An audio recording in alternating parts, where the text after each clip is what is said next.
Bonjour, aujourd'hui je vous présente le deuxième module de formation qui s'intitule Cyberviolence de genre, VSS, violence LGBTIQ-phobe, comprendre, identifier, prévenir.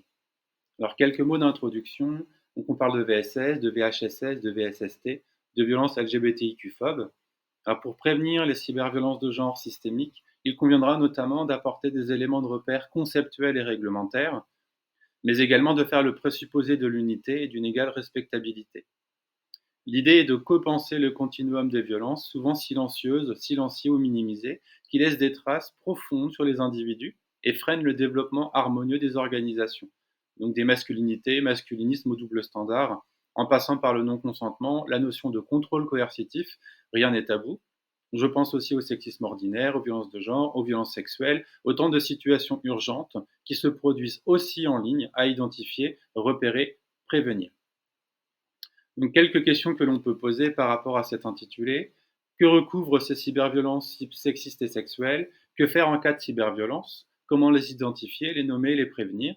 Pourquoi parle-t-on de pyramide des violences, de continuum, de culture du viol? Faut-il évoquer la question de la soumission chimique dans la prévention? Quid de la domination patriarcale, de la domination adulte? Pourquoi dit-on que les violences ont un fondement sexiste? MeToo, MeToo gay, MeToo inceste, MeToo garçon, de quoi parle-t-on? Par rapport à ce module, et le public, je pense au grand public, aux actrices et professionnels des secteurs publics ou privés, institutions publiques, entreprises, associations. Je pense aussi au jeune public et à toutes les personnes intéressées. De nouveau, c'est un module que je peux tout à fait adapter selon les demandes.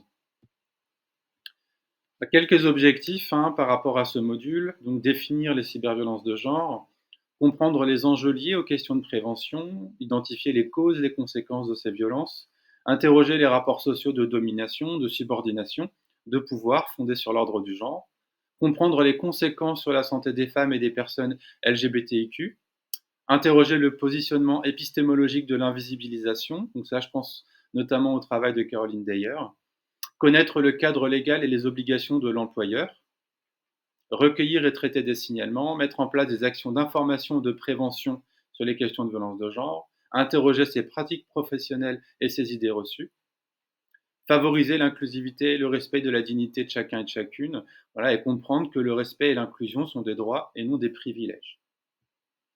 Donc n'hésitez pas à me contacter au sujet de ce contenu, je serai ravi de pouvoir animer une formation, un atelier, une conférence. Et vous retrouverez plus d'informations sur le site. À bientôt.